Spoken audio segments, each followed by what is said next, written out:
Well, hello and welcome to Old Guy Perspective. Hey, I'm your host, Mr. D, and today we're going to jump into part 4 of the HoverAir X1 Pro Max.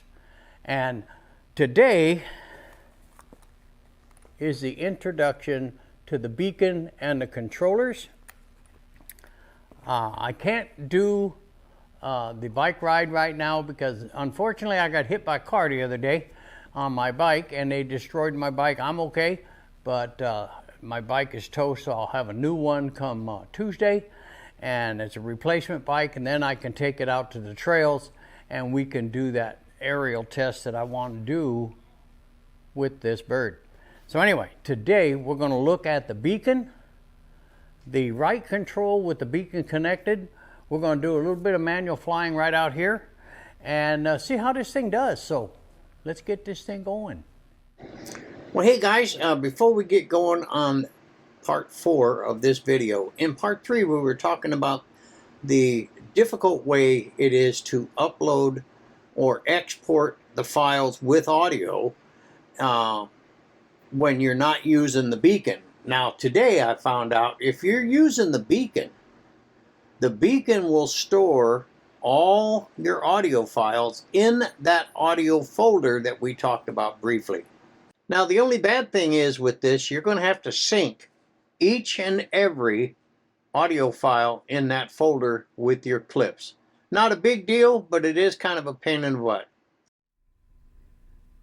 Alright guys, for the beginning of this here, what we need to do is to make sure that the hover is paired. Now we did that in part 1.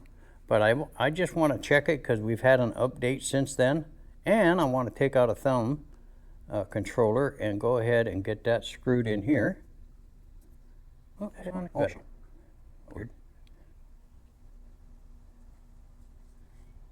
Okay. And push down.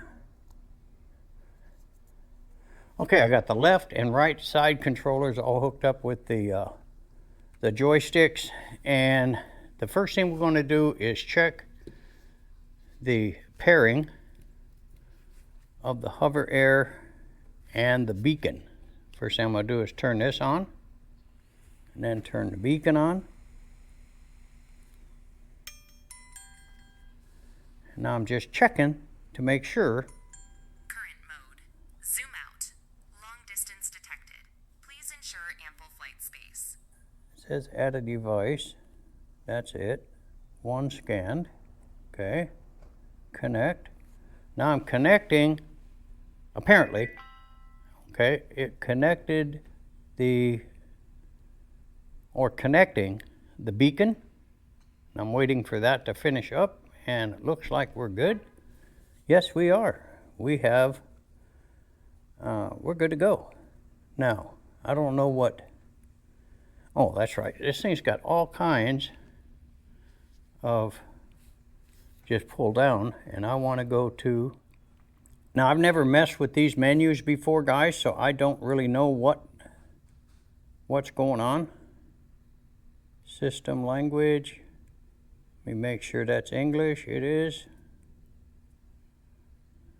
Volume setting, dashboard, tutorial, clear cache, upload logs. Okay. Pilot assistant is on, distance 100 feet, ascending.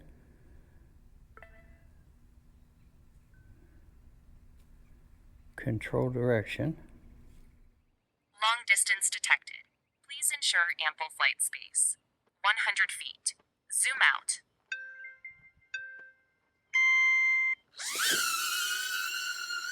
Hi guys, what we're doing now is actually a double test. And what we're testing now is the actual control of the beacon, which I have right here. And I'm doing a quick zoom out. And I want to see how the microphone works on the beacon itself and how this thing works. So we're going to check this out, and then we're going to switch over. I just wanted to do a quick test here. Then we're going to switch over to where I can control it with one hand. So we're going to check that out. And I think that's when you pop it into your right-hand controller. Here we come down. Okay. Now let's do this one more time. All right, now let's see what we got here. That's exactly what I want. Now I guess to make this thing work, there's no takeoff on the beacon. So I guess you hold this down like you would a normal flight. Detected.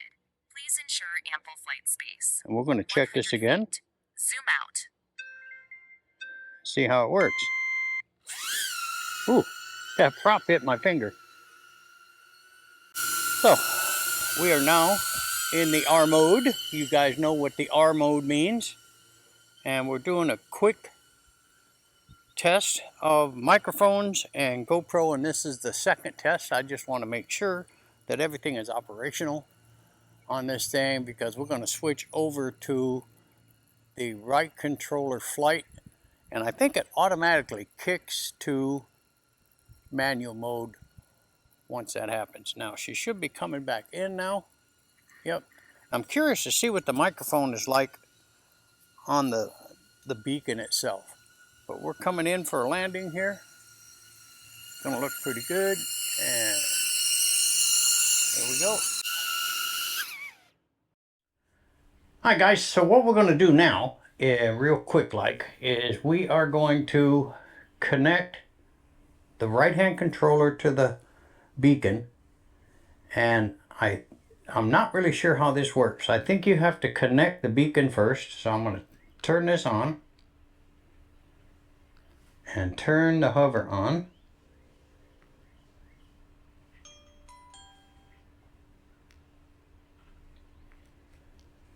And it's looking for it. So you have to add the device every time you turn on your beacon. And it said it scanned, it found it. Current mode.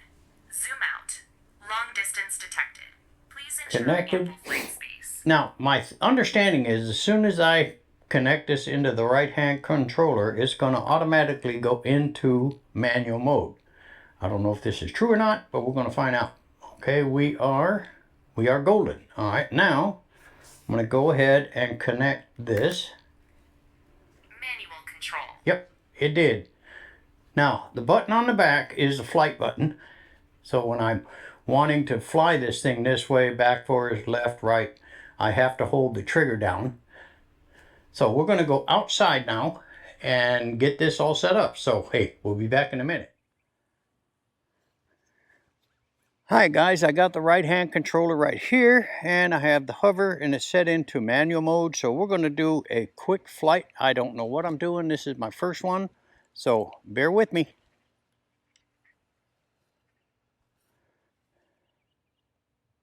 Oh, too tight. All right, now, there ain't no takeoff button here.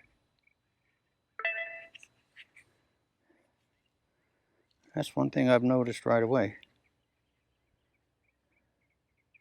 Well, manual control. That's where I want to be. So I guess my understanding is you just hit this button. Manual control. Now, just going to hover, hold this button, push back on the, up on the stick. That's down. All right, let's get this out a little ways. Oh. Oops, wrong way.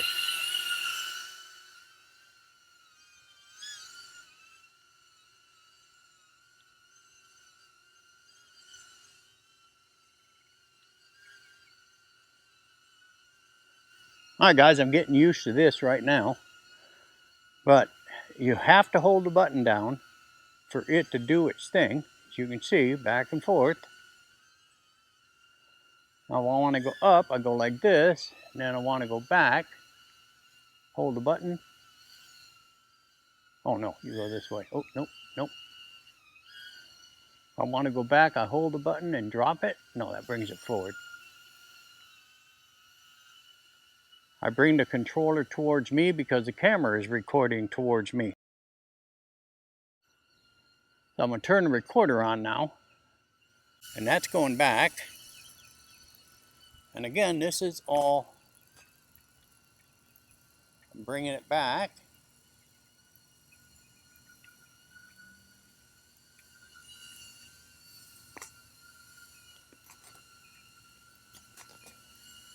That's back.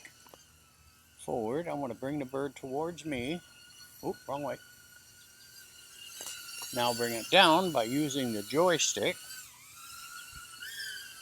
And now bring it towards me. And he's recording, and I should be recording audio through the beacon itself.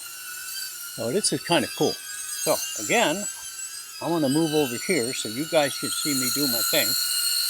You hold this, and I'm going to have it go back, so I have to bring the thing forward, or I can turn it around using the joystick. Okay, now, and bring it up.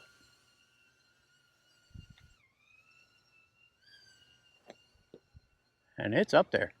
So this is actually pretty easy to fly. Now, if I want to bring it back, because I turned the camera away from me, then the controls are like normal. So if I want to come back, I just pull back like this, bring this down,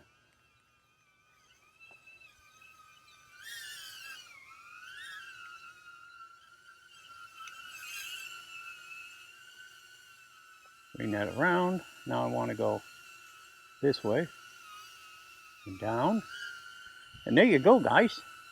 Now I think I just walk over and land it. And that's how that's done. Way cool. Okay, that test is done.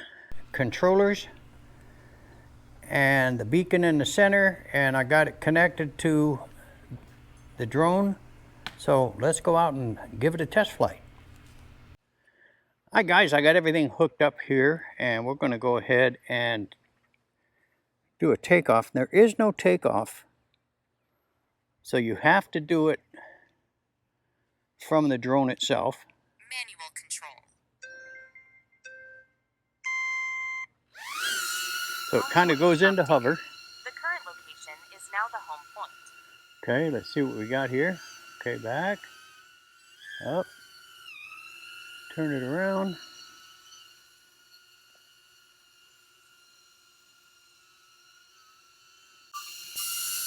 Okay, I've started recording, so let's turn this thing around and fly out. And there we go. Now this is all manual control using the beacon and the two controllers. Okay, left, right, no problem so far. Now I'm going to try to return to home too. Once I get, I'm going to take it up, because it may hit that tree. So now, I'm going to hit it. Nope, wrong button.